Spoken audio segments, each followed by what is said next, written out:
Assalamualaikum warahmatullahi wabarakatuh. Alhamdulillah, wassalatu wassalamu ala rasulillah, wa ba'd.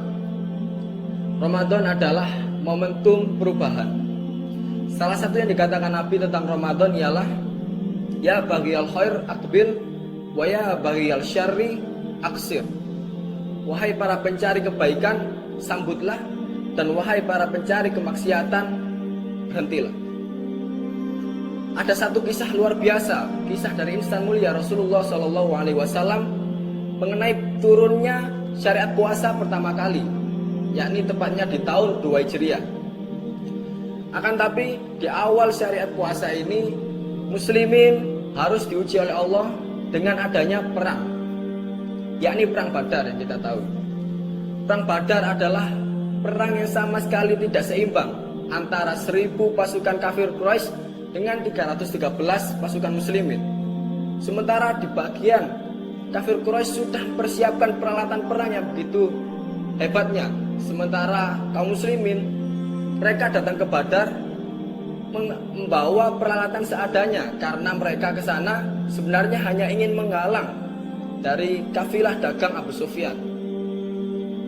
Kemudian ketika menghadapi 1000 pasukan sebesar itu, apakah sahabat menyerah begitu saja? Jawabannya adalah tidak.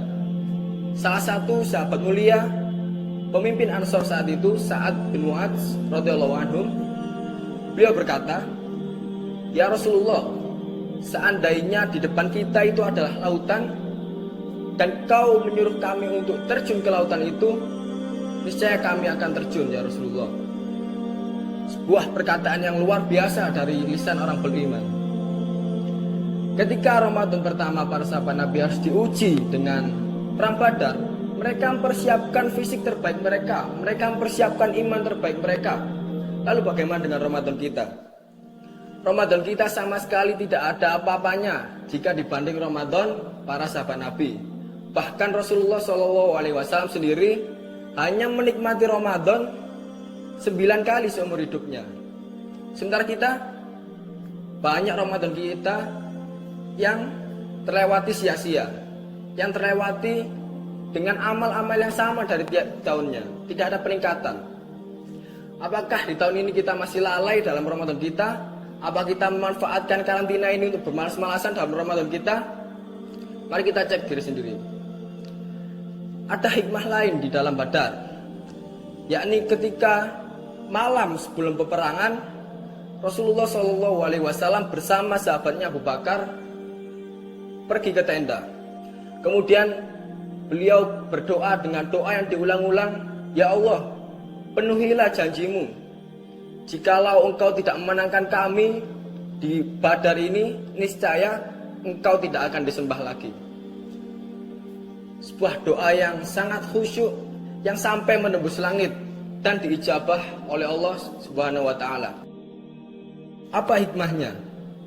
Ketika manusia dihadapkan dengan suatu problem yang besar, suatu permasalahan yang besar, kalau kita pakai akal pikiran kita pun itu adalah hal mustahil atau itu adalah jalan buntu, maka kita contoh Rasulullah SAW, yakni beliau melangitkan doanya dengan khusyuk, karena beliau tahu mustahil itu adalah ilmunya manusia, sementara ilmu Allah tidak ada yang mustahil. Bagaimana dengan kita sekarang? Saat ini kita sedang diuji Allah, yakni berupa wabah COVID-19 atau Corona. Kita tahu Corona ini sudah merajalela di seluruh dunia, karena pikiran kita berpikir itu adalah wabah yang tidak mungkin selesai, itu adalah wabah yang mustahil untuk selesai. Lalu coba kita alihkan pikiran kita tiru Rasulullah SAW, yakni beliau melangitkan doanya. Maka siapkanlah doa terbaikmu, siapkanlah sujud terbaikmu, karena tidak menutup kemungkinan bahwa Allah akan memberikan kabar gembira berupa hilangnya atau redanya wabah berupa COVID-19 ini karena doamu yang diijabah oleh Allah Subhanahu wa taala. Barakallahu fikum. Wassalamualaikum warahmatullahi wabarakatuh.